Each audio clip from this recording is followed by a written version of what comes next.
PAX East 2018, and I'm here with Fred. We're talking about from 3D Realms, talking about Ion Maiden. So tell people about Ion Maiden who may not know about it already. All right, so Ion Maiden is a first-person shooter. It's a game made as if we never went past '97. Okay, so it's a good year. Go back in time. Okay. We had Duke 3D, we had Shadow Warrior, and now 3D Realms is making their next shooter. We never made Max Payne, we never made Prey, we just went straight to the next one. Ion Maiden. It's made in the original build engine from back then.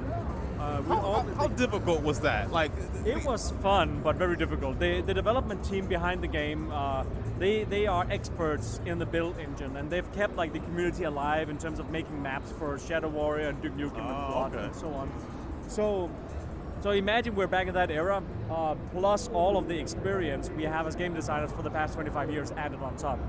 So we made sure to make some modifications to the engine, so we don't have limitations that would otherwise hinder great gameplay. That was my next question. Yeah. Was it's like everything you want to do will be feature creep because you're using an older engine.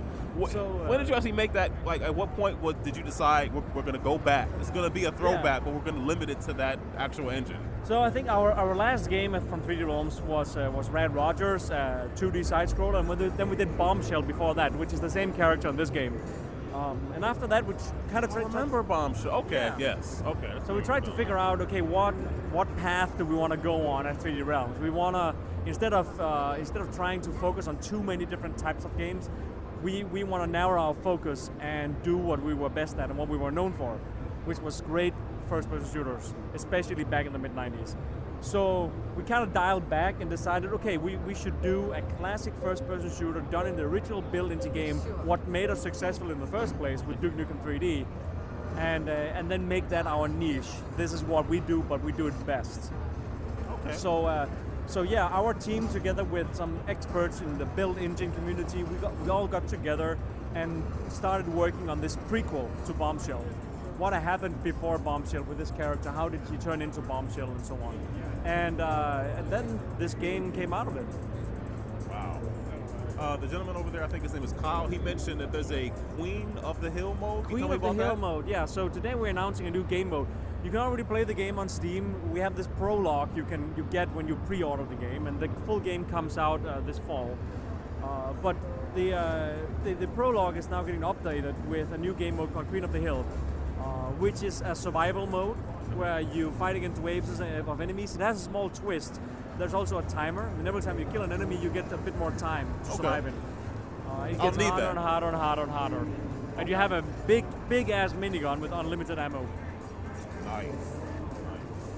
So if it's unlimited, the enemies are coming at such a rate in all types of directions, so it's not as if... Okay. And it winds up slowly, and it's big and heavy and so on. Oh, so your mobility is affected by it. Okay. Wow. How long have you all been how long have you been wanting to do something like this, where you really go back and just do it a long time.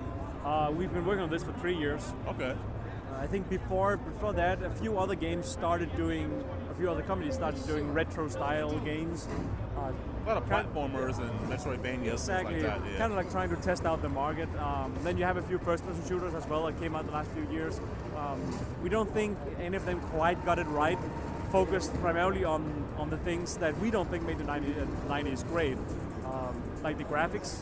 The graphics is the icing on the cake. What we believe made the 90s games great, like Duke Nukem 3D, Shadow Warrior, and Blood, and Quake, was the level design, the weapons, the enemies. The games were way less forgiving, way less hand-holding. Yeah, I played the prologue. Yeah. That's true. Exactly. It's way less forgiving. But it was also way more fun. That is what we think. So that's what we wanted to get from the 90s. And then that the graphics, is using the build engine, that's just something we thought would be super cool. Okay. And we're coming out. You're coming out on console. On PC first, obviously. PC first, and we have some internal plans with console, but no official announcement yet. Understood. And is it going to be a strictly single player affair? It's going to be also for the first release. Going to be single player. Okay. We're doing some experiments with both console and multiplayer and so on. But before we have something we feel is as solid as what we have now with the single player, we won't announce anything officially. Understood.